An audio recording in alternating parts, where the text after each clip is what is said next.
Je vous fais une suggestion d'un outil que moi, c'est certain que j'utiliserai. Je le trouve quand même très efficace. Chaque élève sur Office 365 a accès à Outlook. Puis, dans Outlook, bien sûr, si on regarde juste au bas, on a aussi accès au calendrier. Ça fait que chaque élève a accès à son calendrier comme ça. Moi, je me servirais du calendrier de l'élève pour lui faire des rendez-vous. Par exemple, si je vais vous donner un exemple d'une rétroaction qu'on pourrait faire. Mettons qu'on corrige un test. Puis, sur le test, j'ai quelques élèves qui n'ont pas bien répondu à une certaine section, puis je vois que ces élèves-là ont besoin d'explications supplémentaires. Ça fait moi, en corrigeant, ce que je ferais, je prendrais le nom de l'élève, puis je ferais une réunion pour justement faire une rétroaction avec ces élèves-là. Ça fait que si je vais sur mon Outlook qui est installé sur mon bureau, là, je créerai une nouvelle réunion Teams. Puis ici, mettons que je peux appeler ça rétroaction.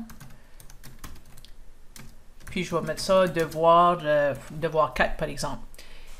Je mettrai obligatoire le nom des élèves, comme je commencerai à écrire l'élève, le nom des élèves que je veux rencontrer. Par exemple, cet élève-là, puis un autre élève que je veux rencontrer parce que je trouve que sa note n'était vraiment pas bonne, puis j'aimerais lui donner des explications supplémentaires. En le plaçant obligatoire, cet élève-là va recevoir une demande de réservation à son calendrier.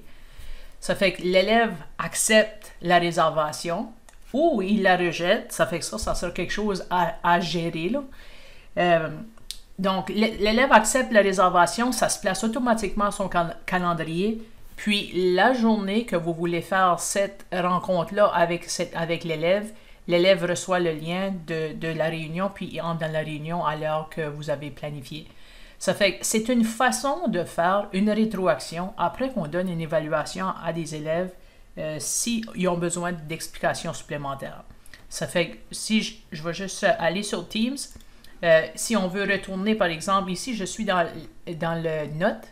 Ça fait qu'après que j'ai corrigé un événement, pas un événement, mais un test ou un devoir, je peux voir les notes des élèves ici. Puis si c'est des notes, des points comme ça, là, je peux juste cliquer les trois petits points. Je vois qu'il a fait 5 sur 10. Ça fait que là, c'est comme un drapeau rouge ici qui se lève. J'en ai juste 2 corrigés sur 5. Là, mais mettons que lui qui a 5 sur 10, c'est facile à voir tout de suite que j'ai besoin de rencontrer cet élève-là.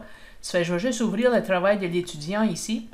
Puis, en ouvrant le travail de l'étudiant, je peux voir à quelle place il y avait des faiblesses. Puis, je peux me préparer pour faire une rétroaction avec cet élève-là. Ça fait des fois, on veut faire une rétroaction, puis on a comme 3 ou 4 élèves que c'est le même genre de problème. Ça fait qu'on peut faire une réunion, rencontrer les 3 ou 4 en même temps. Puis, c'est fait pour ces élèves-là. Puis, on pourrait même enregistrer la rencontre. Puis, sauver la vidéo pour donner une rétroaction pour les prochaines années ou la prochaine fois qu'on aura enseigné ce cours-là.